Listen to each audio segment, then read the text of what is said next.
ಓಂ ಓಂ ನಮೋ ಬ್ರಹ್ಮಾದಿಭ್ಯೋ ಬ್ರಹ್ಮವಿದ್ಯಾಸಂಪದಾಯ ಕರ್ತೃಭ್ಯೋ ಷರಷಿಭ್ಯೋ ನಮೋ ಮಹದ್ಭ್ಯೋ ನಮೋ ಗುರುಭ್ಯಃ ಸರ್ವೋಪಪ್ಲವರಹಿತಃ ಪ್ರಜ್ಞಾನಘನಃ ಪ್ರತ್ಯಗರ್ಥೋ ಬ್ರಹ್ಮೈವಾಹಮಸ್ಮಿ.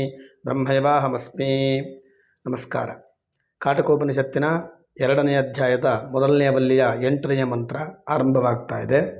ಅರಣ್ಯೋರ್ನಿಹಿತೋ ಜಾತವೇದ ಗರ್ಭ ಇವ ಸುಭೃತೋ ಗರ್ಭಿಣೀಭಿಃ ದಿವೇ ದಿವ ಈಡ್ಯೋ ಜಾಗ್ರವದ್ಭಿರ್ಹವಿಷ್ಮದ್ಭಿರ್ಮನುಷ್ಯೇಭಿರಗ್ನಿಃ ಏತದ್ವೈತತ್.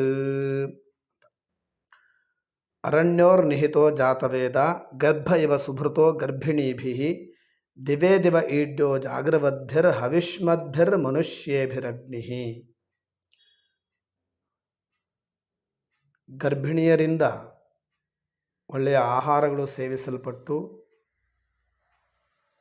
ಯಾವ ಗರ್ಭವು ಚೆನ್ನಾಗಿ ಧರಿಸಲ್ಪಡುತ್ತೋ ಹಾಗೆ 2 ಅರಣಿಗಳಿಂದ ಆ ಗರ್ಭದಲ್ಲಿ ಇರತಕ್ಕಂತಹ ಅಗ್ನಿ ಯಾವನಿದ್ದಾನೋ ಹಾಗೆ 2 ಅರಣಿಗಳಿಂದ ಅಂತಂದರೆ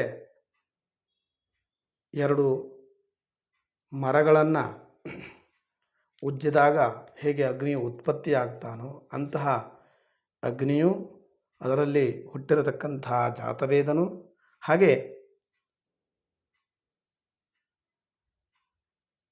ಅನೇಕ ಋತ್ವಿಜರಿಂದ ಯೋಗಿಗಳಿಂದ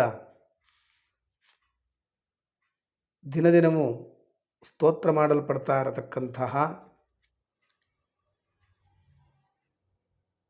ಯಾವ ಅಗ್ನಿ ಇದ್ದಾನೋ ಅವನೂ ಕೂಡ ಇವನೇ ಅಂತಂದರೆ ಆತನೂ ಕೂಡ ಭಗವಂತನೇ ಅಂತ ಇಲ್ಲಿ ಈ ಮಂತ್ರದಲ್ಲಿ ಹೇಳ್ತಾ ಇದ್ದಾರೆ. ನಮಸ್ಕಾರ. ಓಂ ಓಂ.